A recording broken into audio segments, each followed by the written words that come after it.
Hello and welcome to Berag and Juice Batch, where we are right now learning English for class 10th, and this is the Grace course, and we have already uploaded so many videos of so many classes, so you need to watch that because those all videos are very helpful for you to getting a good marks in the examination. अभी जो हमारा chapter है उस chapter का नाम है हमारा madam rides the bus. ठीक है, आई होप कि आप इसको पहले पढ़े भी होंगे, डेफिनेटली आप स्कूल में पढ़े होंगे. Madam rides the bus actually ये जो है वल्लीकरण के द्वारा लिखा गया है, एक कहानी है. ऑफकोर्स नाम से ही लग रहा है कि ये हमारे साउथ इंडिया के द्वारा है. और मैडम राइड्स द बस में सबसे पहले ही जो है मैडम शब्द का जो इस्तेमाल किया गया है वो एक 8 साल की लड़की वल्ली के लिए किया गया है. ठीक है, 8 साल की लड़की के लिए ये किया गया है. देखिए एक्चुअली ये एक ऐसी लड़की है जो कि अपना मतलब अपने टाइम पास के लिए क्या करती हो भाई, तो ये अपना टाइम पास करने के लिए अपने घर के बाहर गेट पे ये हमेशा खड़ा रहा करती थी. और वहां पे खास तौर पे आने जाने वाले बसों को वो देखा करती थी. और देखते देखते एक 8 साल की लड़की के दिल में ये तमन्ना जागने लगी कि if I will go by the bus how will I feel. हम अगर उस बस से यात्रा करते हैं तो हमको कैसे फील होगा. और उसके बाद इसके मन में जिज्ञासा पनपने लगी उस बस यात्रा को लेकर के कि बस यात्रा में कैसा अनुभव होता है, जाने पे कैसा महसूस होता है. और वो उन बसों को देखने लगी और एक प्रॉपर प्लान बनाने लगी कि कैसे वो बस, अब उसके बाद वो कैसे वो बस से जाएगी, बस की टाइमिंग क्या होगी, फेयर क्या होगा, वो कैसे जाएगी, कैसे आएगी, अकेले वो कैसे मैनेज करेगी, ये सारा प्लान वो बनाने लगी है. इसीलिए क्वेश्चन भी है इसमें कि was she a particular planner, क्या वो एक बेहतरीन प्लानर थी, क्योंकि एक 8 साल की लड़की बस राइड पे अकेले जाती है और फिर वो अकेले सही सलामत आ भी जाती है. तो ये तभी हो सकता है जब आप एक बेहतरीन प्लानर हो, आप एक बेहतरीन प्लान बनाने वाले हो. अब थोड़ा सा हम अध्याय की तरफ आगे बढ़ते हैं. तो यह जो है एक 8 साल की लड़की के बारे में है जिसका सबसे पसंदीदा समय गेट पे खड़े होकर के समय बिताना है, बस को देखते रहना है. और जो कि बस उसके सड़क, उस घर के आगे की सड़क से होकर के वहां की जो निकटवर्ती जो सबसे नजदीकी शहर था उसको वो बस के द्वारा कनेक्ट करती थी, यानी बस वहां तक के लिए जाती थी. देखते देखते उसको जो है क्यूरियोसिटी होने लगी, उसके मन में जिज्ञासा जगने लगी कि भैया हम भी जाएंगे. और फिर वो शहर के डिस्टेंस पता करती है तो पता चलता है 6 मील है. सभी जो भी डाटा है जर्नी के लिए वो कलेक्ट करती है. और उसके बाद जो है एक तरफ का किराया 30 पैसा था. ओके, और बस से शहर तक पहुंचने में 45 मिनट का टोटल समय लगता है. कितना? 45 मिनट. उसके बाद उसने अपने खिलौना और चॉकलेट के लिए जो पैसा जमा कर रखा था उसको त्याग दिया कि हमको खिलौना नहीं खरीदना है, हमको चॉकलेट नहीं खरीदना है. और वो 60 पैसा का अरेंजमेंट की. क्यों? क्योंकि 30 पैसा जाने का फेयर और 30 पैसा आने का फेयर, तो टोटल फेयर हो गया 60 पैसा. तो अब मैडम जी बस से सवारी करेंगे. वो 8 साल की लड़की अकेले चॉकलेट का इच्छा त्याग दिया, खिलौने की इच्छा त्याग दी, सारा इंफॉर्मेशन कलेक्ट कर ली, कितना टाइम लगता है, कितनी दूरी है, कितना फेयर है, वगैरह वगैरह. उसके बाद अब वो तय की कि जब उसकी मां को दोपहर का भोजन यानी लंच के बाद थोड़ा आराम करना होगा तो वह समय 1 बजे का था. ठीक है, और वह बस को रोकने के लिए चिल्लाई, यानी वो वही टाइम डिसाइड की कि हम जाएंगे. चिल्लाई, लेकिन जब कंडक्टर ने उसे एक अकेली बच्ची के रूप में देखा तो उसने उसके साथ किसी बुजुर्ग के बारे में पूछा. इतनी छोटी लड़की भाई बस में चढ़ोगी, कहां जाओगी, तुम्हारे पेरेंट्स, माए बाप, भाई बहन कोई है? तो उसने उसके साथ किसी बुजुर्ग के बारे में पूछा और उसने उसके पास मौजूद पैसे दिखाकर जवाब दिया कि जरूरत नहीं है, हम हैं. ठीक है, मतलब ये लड़की पैसा दिखाती है कि मेरे पास है, नो नीड टू वरी. ठीक है, आपको कोई भी तरह का चिंता करने की जरूरत नहीं है, मेरे पास पैसे हैं and I will pay fair. हम जो है भाड़ा खुद देंगे. अब वो अंदर जाकर के बैठ जाती है. चलो कंडक्टर को क्या लेना देना, ठीक है, मतलब ये लड़की वो तो इस वजह से देखने लगा कि ये अकेली लड़की छोटी सी बच्ची है तो क्या ये फेयर देगी. अकेले जा रही है, वो बोली मेरे पास पैसा है हम देंगे, कोई दिक्कत नहीं, ठीक है, वो अंदर चली आई। उसके बाद क्या होता है, बस में वो अपने सीट पर बैठ गई और उसके बाद कंडक्टर को उसके किराए के रूप में पैसे दे दिए, किराया का पैसा भी दे दिया।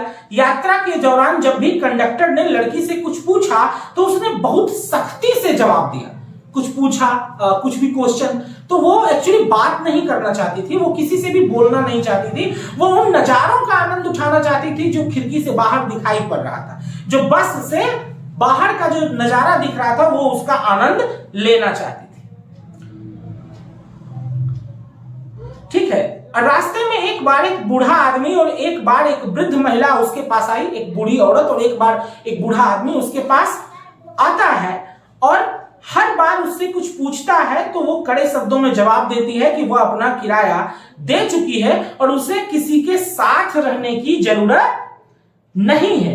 ठीक है, उसे किसी के साथ रहने की जरूरत नहीं है। तो वो सीधा एक लफ्जों में कहती है कि I don't need any help, मतलब कोई उसको अकेला बच्चा ये समझ करके कोई सिंपैथी देने की जरूरत नहीं है, वो भाड़ा दे चुकी है, वो अकेले जा सकती है और वो पूरे तरह से सफिशिएंट। कई बार स्पष्ट रूप से बाहर देखने के लिए वो क्या करती है, अपने सीट पर खड़ी हो गई, लेकिन जब भीड़ बस में आ गई तो इससे पहले कि उसका सीट कोई छीन ले वो बैठ गई। ठीक है, बैठ गई। उसने सड़क के बीच में एक गाय को देखा, जो गाय बहुत तेजी से चल रही थी आगे आगे।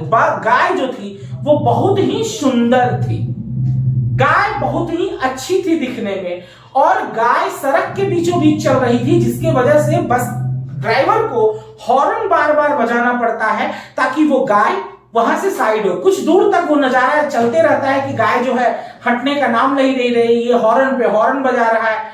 फिर फाइनली एक टाइम आता है, एक मोमेंट आता है जबकि गाय वहां से थोड़ी साइड होती है और फिर जो है गाड़ी जो है आगे की तरफ बढ़ जाता है। उसके बाद ये होता है कि फिर बस जो है शहर पहुंच जाती है। शहर जब पहुंच जाती है उसके बाद कंडक्टर जो है उसको फिर से नीचे उतरने के लिए कोशिश किया, यहां तक कि उसने खर्च पर कुछ नाश्ता के लिए भी कहा। वो जब पूछता है कि आपको जाना कहाँ है तो कहती है हमको कहीं नहीं जाना है, हमको यहीं से वापस हो जाना है, हम सिर्फ बस राइड के लिए आई थी। तो कंडक्टर एक बच्चा समझ के उसको अपना पैसा कुछ देने चल, कुछ खाओगी कुछ पियोगी, तो वो सीधा मना कर देती है कि नहीं, ना ही हमको कुछ खाना है ना ही हमको कुछ पीना है। अब वो वापस लौटने के लिए भी अपने भाड़े का भुगतान कर देती है। कुछ समय बाद बस स्टार्ट होता है, बस चल पड़ रहा होता है। उसको लौटते वक्त जो जाते वक्त उसके दिल में क्यूरियोसिटी थी।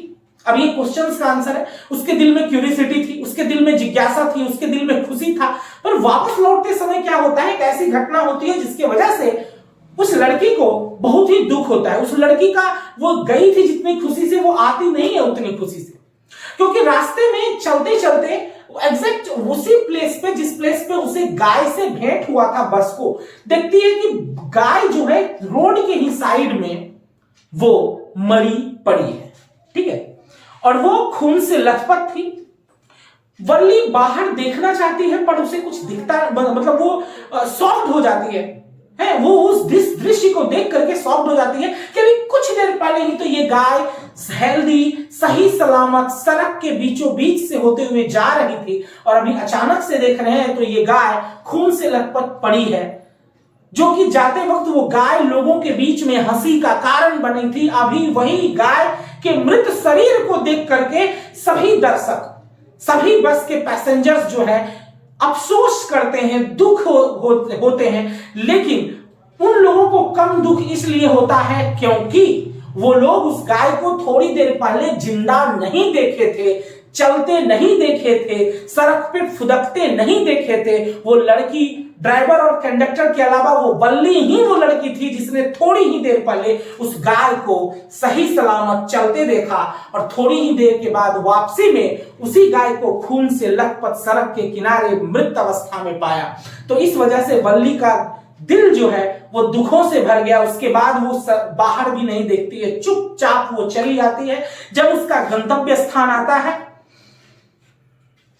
वो उतर जाती है, घर के अंदर चली जाती है, और जहां पे उसकी मदर और चाची चर्चा कर रही थी, कुछ गपशप कर रही थी, वो वहां पे चली जाती है। और उस चर्चा में शामिल हो जाती है और वो सोचती है कि कभी कभी कुछ ऐसा भी हमारे आसपास हो सकता है जिसकी हमें कभी कोई उम्मीद नहीं होती।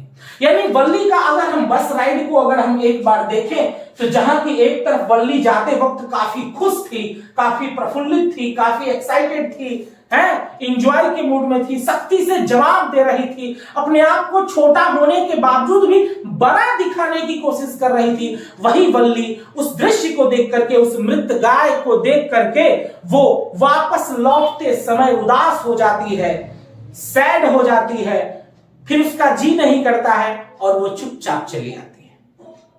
ये कहानी काफी इंटरेस्टिंग है, आई होप कि आप इसको पहले भी पढ़े होंगे एंड इस वीडियो को देखने के बाद डेफिनेटली आपका बहुत कुछ जो कंफ्यूजन हो तो वो डेफिनेटली दूर हो गया होगा। एंड बावजूद if you will have any problem तो आप कमेंट बॉक्स में हमसे पूछ सकते हैं।